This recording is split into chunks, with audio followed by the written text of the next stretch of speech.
Assalamualaikum warahmatullahi wabarakatuh. Bismillahirrahmanirrahim. Berjumpa kembali dengan Penulis Gunung ID, sebuah channel yang khusus membahas tentang penulisan fiksi dan juga non-fiksi.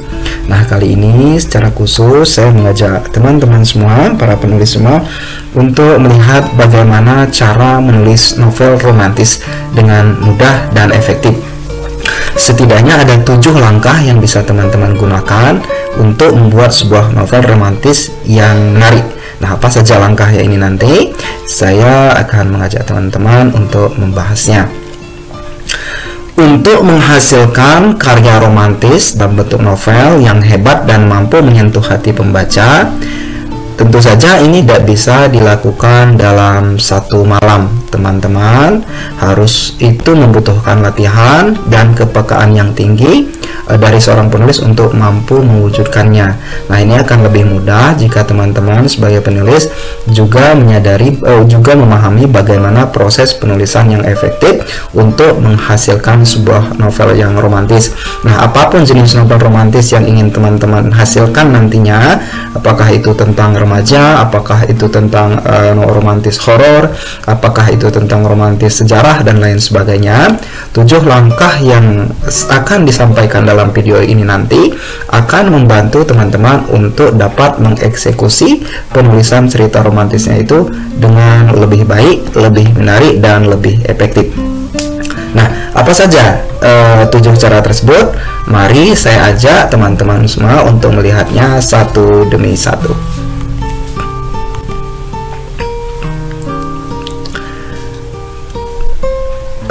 Yang pertama, sebelum kita memulai pada proses penulisannya, teman-teman di langkah pertama harus menemukan tema novel romantis yang paling ideal untuk teman-teman tuliskan. Nah, dalam tema penulisan novel romantis ada banyak sekali yang bisa dipilih. Misalnya romantic history atau sejarah romantis, novel fiksi sejarah romantis. Ada juga kontemporer yang bercerita tentang dunia yang kita huni saat ini pada masa-masa yang lebih aktual seperti sekarang. Kemudian ada juga pada novel romantis remaja. Ini juga banyak peminatnya, penulisannya juga banyak. Kemudian teman-teman juga bisa memilih novel romantis fantasi atau paranormal dan supranatural yang bercampur dengan unsur-unsur magis dan lain sebagainya. Kemudian ini juga banyak dilaksanakan diaplikasikan di Indonesia, yaitu novel romantis spiritual dan religi yang berhubungan erat dengan keyakinan dan juga dengan latar belakang agama. Kemudian novel romantis misteri yang banyak berkisah tentang teka-teki, tentang jawaban sebuah pertanyaan yang menggantung dan lain sebagainya. Dan yang terakhir, novel romantis erotik. Nah, ini adalah sesuatu yang harus dilakukan dengan hati-hati nantinya. Tapi intinya adalah pada langkah yang pertama ini saya mengajak teman-teman untuk menemukan tema novel romantis yang paling ideal untuk teman-teman gunakan. Nah, jika teman-teman Anda merasa tidak ada satupun dari tema penulisan novel romantis yang disebutkan itu sesuai dengan teman-teman, itu sama sekali tidak masalah. Anda bisa mengeksplorasi tema yang lebih ideal lagi dengan cara kembali kepada jenis novel romantis yang paling Anda gemari atau Anda sukai. Jadi ketika pada langkah yang pertama ini Anda tidak menemukan tema novel romantis yang paling Anda sukai, paling sesuai dengan apa yang ingin Anda tulis, Anda bisa kembali kepada apa sebenarnya novel romantis yang Anda sukai. Anda misalnya suka menonton film romantis yang bercampur dengan misteri, bercampur dengan unsur magis, bercampur dengan unsur supernatural. Anda juga selain nonton filmnya, juga suka membaca buku-buku yang berbau tentang itu. Nah, artinya Anda memiliki gambaran yang lebih besar mengenai novel romantis tersebut, novel romantis dengan genre misteri dan supernatural. Nah, saran terbaiknya adalah Anda bisa memilih novel romantis tersebut sebagai cara awal untuk menggambarkan romantisme yang akan Anda pilih dalam penulisan novel tersebut. Jadi, sekali lagi, tips yang pertama atau langkah yang pertama adalah dengan menemukan tema novel romantis yang paling ideal untuk teman-teman tuliskan. Kemudian langkah yang kedua untuk menulis sebuah novel romantis adalah dengan mengatur dan menetapkan latar belakang cerita. Nah, ada beberapa pertanyaan penting ketika kita berbicara tentang menetapkan latar belakang sebuah cerita. Misalnya, di mana kisah cinta romantis yang akan diceritakan tersebut berlangsung. Kemudian, apakah tempat tersebut bisa membantu atau membangun ikatan yang kuat bagi karakter cerita dalam perjalanan cintanya. Kemudian, seberapa baik pengaruh tempat tersebut untuk membangun kesan cerita romantis yang diceritakan. Dan yang terakhir, apakah Anda cukup mengetahui tempat yang Anda pilih sebagai setting cerita tersebut? Nah, ini sangat penting teman-teman, karena setting itu sangat memiliki pengaruh besar terhadap bangunan romantisme yang akan teman-teman tuliskan di dalam novel tersebut. Anda yang memilih misalnya tempat kota Paris yang indah dengan menara Eiffelnya dan lain sebagainya, dengan taman bunga dan semuanya, itu tentu akan lebih mudah untuk membangun romantisme dibanding misalnya Anda memilih tempat seperti Juarez di kota Meksiko yang penuh dengan konflik, narkoba dan lain sebagainya. Nah, intinya adalah ketika kita menetapkan setting itu juga penting untuk membangun romantisme yang akan dihadirkan dalam sebuah penulisan novel. Sama seperti kalau misalnya teman-teman menggunakan setting senja yang indah ataupun setting petir, nah, itu kan tidak ini sangat bertentangan sekali ketika kita membangun sebuah nuansa romantisme yang hadir. Setting sekali lagi tidak melulu membahas mengenai tempat. Dalam setting, Anda juga dapat menentukan apakah kisah romantisnya terjadi pada masa silam. Nah, ini bisa jadi pada masa sekarang settingnya ataupun terjadi pada masa lalu. Kemudian penting juga Anda untuk mengeksplorasi simbol romantisme pada masa itu untuk menyempurnakan pesan romantik yang disampaikan. Nah, misalnya ketika Anda menulis pada 100 tahun yang lalu, 1 abad yang lalu kisah romantis ini terjadi. Nah, Anda perlu melakukan riset misalnya, apa yang menjadi simbol romantisme pada masa itu? Apakah mengirimkan bunga, mengirimkan surat dan lain sebagainya. Nah, perlambang-perlambang romantisme seperti itu perlu Anda eksplorasi, Anda hadirkan dalam cerita untuk memaksimalkan pesan romantis yang ada. Kemudian tentang setting, selain waktu dan tempat, setting juga berbicara tentang budaya, tentang adat istiadat, pandangan politik, keyakinan dan lain sebagainya. Jadi ketika teman-teman memutuskan untuk menggunakan sebuah setting yang pas, yang sudah dipilih dengan baik, itu sama sekali bukan terkunci pada hanya waktu dan tempat saja.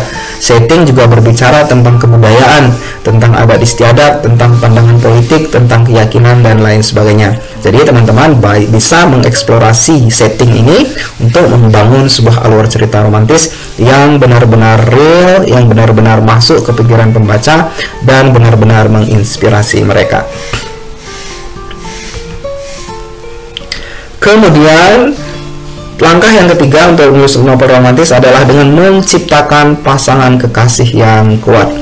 Karakter dalam novel romantis harus mampu membuat pembaca jungkir balik karena peran yang mereka lakukan dalam cerita. Cara menulis cerita novel yang romantis haruslah menitik beratkan pada bagaimana Anda membuat karakter cerita menjadi sangat dominan dalam perasaan pembaca. Nah, bagaimana membangun karakter ceritanya? Saya akan mengulasnya langsung dalam membangun karakternya sendiri. Kita lihat berikut. Karakter utama pria atau kita sebutkan Sang Arjuna sesuai dengan kebiasaan yang digunakan di Indonesia. Jadi, ketika Anda membuat atau membangun satu karakter utama pria, tokoh romantis di sini, itu kesampingkan dulu persepsi bahwa karakter pria itu harus berwajah tampan, berbodi atletis seperti binaraga, dan sikap yang sangat jantan. Itu Anda harus kesampingkan dulu perasaan-perasaan seperti itu atau keinginan untuk membangun hal yang terlalu sempurna seperti itu. Penokohan dalam cerita romantis bukanlah tentang ketampanan dan gerakan romantis. Ini adalah tentang kedalaman emosi dan kepekaan perasaan. Nah, ini yang kita bangun dalam sebuah penulisan novel romantis. Jadi jangan berfokus kepada luarnya, kepada kasarnya, wajah tampan, body atletis, terus sikap yang sangat jantan. Itu adalah salah satu bagian penting, cuman itu bukan benar-benar substansinya. Substansi dalam penulisan novel romantis adalah kedalaman emosi dan kepekaan perasaan. Kemudian Dua tokoh utama pria memiliki masa lalu yang sulit. Nah, memberi masa lalu yang tidak mudah bagi karakter utama cerita pria adalah cara mudah untuk memperdalam karakter tokoh. Nah, Anda bisa melihat dalam banyak literatur, misalnya tokoh romantis itu berasal dari keluarga yang tidak mudah, penuh dengan kemulut masa lalu yang sulit dan lain sebagainya. Ini akan membuat karakternya semakin kuat, semakin dalam untuk kemudian mampu membangun romantisme dalam cerita tersebut. Nah, kemudian setelah karakter pria ini atau Sang Arjuna ini bertemu dengan kekasihnya, Sang Dewi, yang akan menjadi lawan romantismenya, buat ia mengalami perubahan drastis. Nah, ini menarik sekali ketika teman-teman sudah membangun kedalaman emosi dan kepekaan perasaan dengan karakteristik tokoh prianya. Buat ketika dia sudah bertemu dengan karakter wanitanya nanti, ia mengalami perubahan drastis. Perubahan drastisnya ini bisa disesuaikan dengan konteks ceritanya. Apakah ia bisa lebih bersemangat, apakah ia lebih kuat dalam memperjuangkan cita-citanya, keinginannya, karena ada motivasi yang mendorongnya dengan pertemuannya dengan karakter utama wanita tersebut. Nah, itu kira-kira bisa dilakukan untuk membangun karakter utama pria dalam cerita romantis. Sekarang bagaimana ketika kita membangun karakter utama wanitanya atau sang dewinya? Apa yang harus dilakukan? Yang pertama adalah dengan menggambarkan sosok karakter wanita itu hampir seperti sosok karakter utama pria. Jadi kecantikan fisik dan tubuh yang aduhai bukanlah poin utama dalam penulisan cerita romantis. Jangan teman-teman berfokus pada hal seperti itu. Anda dapat mengeksplorasi makna romantisme yang lebih dalam dan jauh dari sekadar itu. Nah, ini menarik sekali seperti kita melihat tadi bahwa karakter utama pria bukan tentang tampan, body atletis dan lain sebagainya. Dan ini juga berlaku kepada karakter wanita.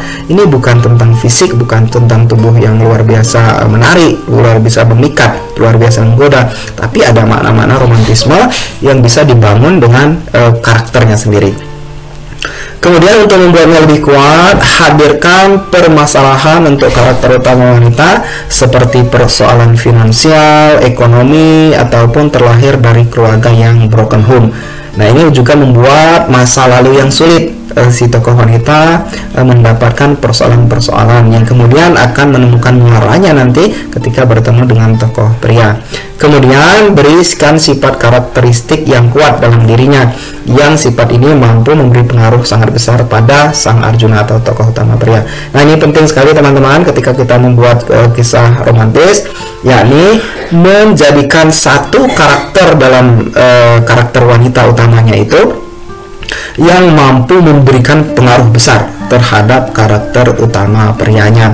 Apakah misalnya karakter dia perempuan ini pemarah, kemudian apakah sifat pemarah ini mempengaruhi karakter utama prianya?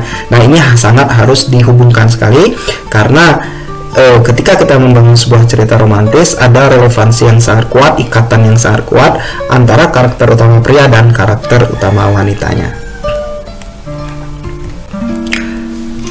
Oke, kemudian langkah yang keempat dalam membangun sebuah novel romantis adalah dengan jangan mengabaikan peran karakter pembantu atau karakter pendukung. Karakter-karakter sekunder atau pembantu ini dapat larut dalam berbagai sosok seperti saudara, sahabat, teman sekelas, orang tua, saingan, musuh bebuyutan, dan lain sebagainya. Karakter pembantu yang paling umum diaplikasikan dalam novel romantis adalah sosok sahabat. Ini yang paling menarik. Banyak sekali karakter pembantu dalam sebuah novel romantis itu diaplikasikan, dihadirkan dalam bentuk sosok seorang sahabat. Bahwa menulis karakter sekunder atau pembantu haruslah dapat disesuaikan dengan porsinya. Itu catatan yang ketiga. Jangan sampai pembaca justru terlalu banyak berinteraksi dengan karakter pembantu sehingga karakter utamanya terabaikan. Jadi penting sekali teman-teman untuk menghadirkan pula supaya drama romantismenya itu kompleks, complicated, rumit, dan penuh dengan ketertarikan. Anda juga harus menghadirkan karakter-karakter lain sebagai pendukung cerita.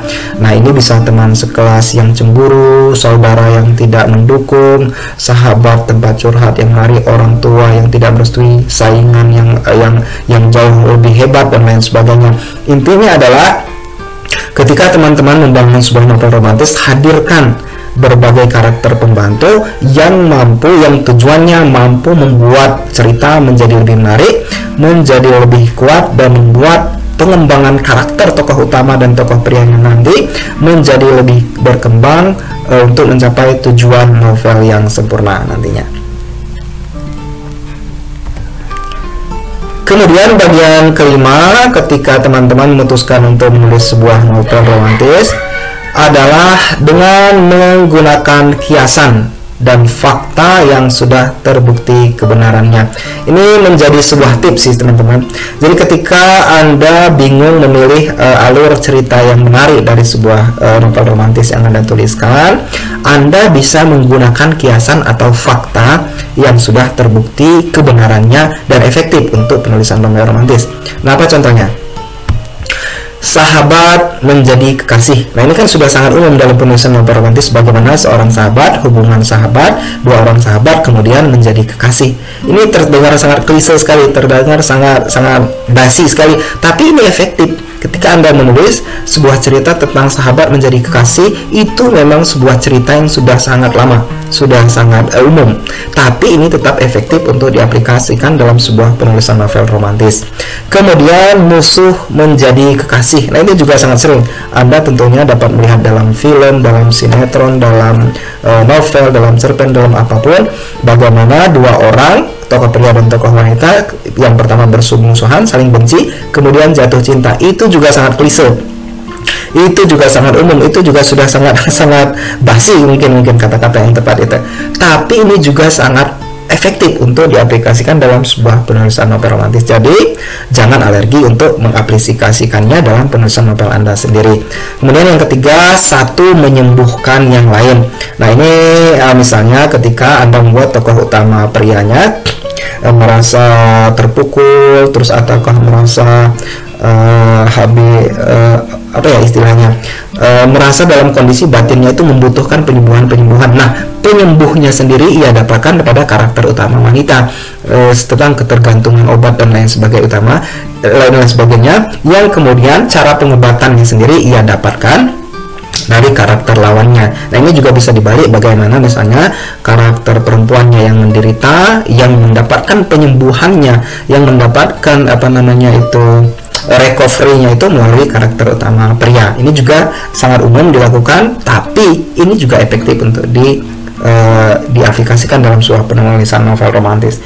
Yang kemudian ada juga pilihan abadi. Nah, ini juga menarik, bagaimana ketika Anda membangun sebuah hubungan yang sangat kuat antara karakter utama pria dan karakter utama wanita, apapun yang menjadi masalahnya, apapun yang terjadi dengan mereka, pada akhirnya cinta mereka tetap bersatu. Nah, ini adalah satu juga ide yang klise, ide yang sangat umum dalam penulisan novel romantis, tapi tetap itu juga masih sangat efektif untuk Anda gunakan.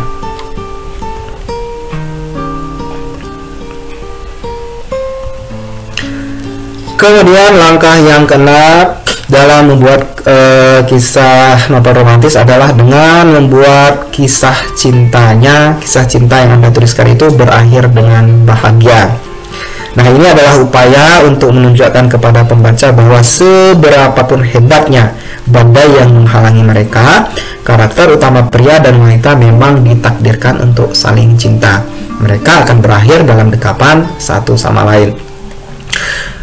Intinya akhir yang indah itu lebih banyak disukai pembaca. Bisa saja mereka tidak bersatu selamanya, kemudian hidup bersama anak-anak mereka yang cantik dan lucu, tapi akan ada satu momen di mana mereka bertemu, di mana pandangan mereka berjumpa, di mana mereka dipertemukan dalam satu scene, dalam satu adegan cerita. Anda dapat menghadirkan bagaimana rona cinta mereka itu tetap ada. Jadi akhir yang bahagia itu biasanya banyak disukai pembaca, terutama jika ini adalah novel romantis pertama Anda. Penting sekali Anda membuatnya berakhir dengan bahagia. Jadi pertemukan atau hubungkan kembali mereka setelah mengalami berbagai macam persoalan dan konflik-konflik cerita, untuk berakhir dalam happy ending, dalam kebahagiaan. Walaupun happy endingnya ini mereka tidak bersatu, mereka terpisahkan hidup dengan pasangan masing-masing, tapi akan ada satu momen, sekali lagi, adegan di mana mereka menunjukkan rasa cinta yang besar di antara keduanya. Nah, itu adalah langkah keenam untuk membuat sebuah novel romantis. Lantas apa langkah ketujuh atau langkah yang terakhir? Langkah ketujuh atau langkah yang terakhir adalah Anda harus berhati-hati menggambarkan romantisme yang intim. Nah, ini sangat menarik teman-teman, karena penggambaran yang terlalu vulgar justru akan menciderai makna romantisme itu sendiri. Alih-alih menulis novel romantis yang baik, adegan vulgar yang over atau berlebihan akan membuat novel romantis yang Anda tuliskan berubah menjadi buku porno. Nah, romantisme bisa terbangun dengan cara yang tidak harus bersifat seksual. Nah, ini penting sekali, karena kita bisa melihat teman-teman, ada banyak novel-novel yang melegenda karena kontroversinya, seperti Lolita karyanya Vladimir Nabokov, terus siapa gitu. Ada banyak lagi kisah-kisah yang menunjukkan romantisme yang berlebihan sehingga itu cenderung ke porno. Jadi tulisan porno, buku-buku porno. Dan saya dalam kelas penulis Gunung ID selalu menekankan bahwa romantisme yang sejati kadang-kadang malah sama sekali tidak menyentuh ke arah bagian seksual. Ini menarik sekali. Tapi intinya teman-teman, Anda bebas jika ingin memasukkan adegan intim atau tidak dalam novel yang Anda tulis, karena sekali lagi semua penulis memiliki gaya dan prinsip mereka masing-masing. Anda jika memang membutuhkan adegan itu untuk tujuan tertentu, ya tentu saja Anda boleh melakukannya. Itu adalah novel Anda, merupakan sebuah kebebasan bagi Anda untuk mengaplikasikan adegan tersebut atau tidak. Namun yang pasti, jika Anda memang ingin memasukkan adegan tersebut, adegan-adegan yang vulgar tersebut, pastikan Anda melakukannya dengan hati-hati. Karena ketika kita berbicara tentang konteks romantisme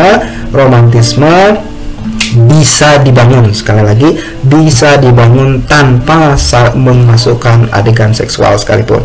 Nah, itu kira-kira yang bisa Anda lakukan. Baik, teman-teman semua, itu adalah 7 langkah yang bisa Anda lakukan ketika menulis sebuah novel romantis. Nah, jika Anda membutuhkan bantuan yang lain dalam penulisan novel romantis, Anda tentu saja bisa menghubungi penulis gunung.id atau menghubungi secara langsung saya di kontak WhatsApp yang ada di dalam deskripsi video ini nanti. Selamat menulis teman-teman, selamat berkarya. Terus aktif dalam progresnya, jangan merasa cepat menyerah ketika menghadapi misalnya banyak tantangan dalam proses penulisan. Insya Allah teman-teman bisa membangun sebuah novel romantis yang benar-benar bagus, benar-benar menarik, benar-benar menyentuh perasaan pembaca dengan mengaplikasikan 7 langkah yang sudah disampaikan dalam video ini nanti. Oke, itu saja video untuk kali ini. Terima kasih atas segala perhatiannya, atas waktu menontonnya. Mohon maaf jika ada kekurangan. Selamat berkarya, selamat menulis. Assalamualaikum warahmatullahi wabarakatuh.